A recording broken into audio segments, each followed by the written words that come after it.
मिलेगा। और इस वर्तमान युग में हम बुजुर्ग लोगों की हालत देख रहे हैं, वृद्धाश्रम की जो संख्या बढ़ती जा रही है वो इस बात का प्रमाण है कि बुजुर्गों के साथ अत्याचार हो रहा है। अध्यक्ष महोदय, 2004 से पहले सरकारी कर्मचारियों को जब वो रिटायर होते थे तो उसको जीपीएफ प्लस ग्रेच्युटी का 20 लाख रुपया एक मुश्त मिलता था और उसके बाद में उसके बेसिक वेतन का 50% और अन्य लाभ सहित उसको पेंशन के रूप में जीवन भर मिलता था। लेकिन 2004 के बाद से जो कर्मचारी नियुक्त हुए उनको नई पेंशन स्कीम में डाल दिया गया और उस पेंशन स्कीम के अंदर 10% प्रत्येक महीने सैलरी का कर्मचारी का कटता है और 10 सरकार जमा कराती है और उसे सरकार एनएसडीएल कंपनी में जमा करा देती है।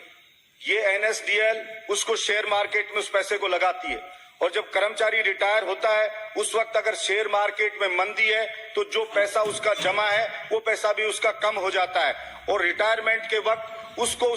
जो पैसा टोटल जमा होता है उसका 60% दिया जाता है और उस 60% के ऊपर भी लगभग 30% के लगभग उसके ऊपर टैक्स के रूप में कट जाता है। 40% जो बचता है वो शेयर मार्केट में रहता है, उससे जो प्रॉफिट होता है वो उसको पेंशन के रूप में दिया जाता है। ऐसा ही मैं एक उदाहरण बताऊंगा जो केवल नाम मात्र का होता है, ना के बराबर होता है। ऐसे ही एक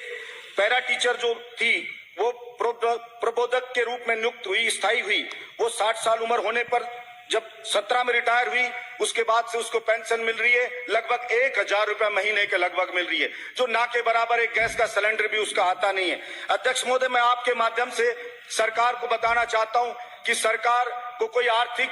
नुकसान भी नहीं होगा और सरकार की 4 लाख के लगभग नई पेंशन स्कीम में कर्मचारी आ चुके हैं। अगर सरकार पुरानी पेंशन स्कीम लागू करती है तो सरकार को प्रत्येक महीने जो जमा करता 10% कर्मचारी का लगभग 2035 से 40 तक सरकार को 200 करोड़ रुपया का फायदा प्रत्येक महीने होगा, यानी 2500 करोड़ रुपया सरकार को मिलेगा।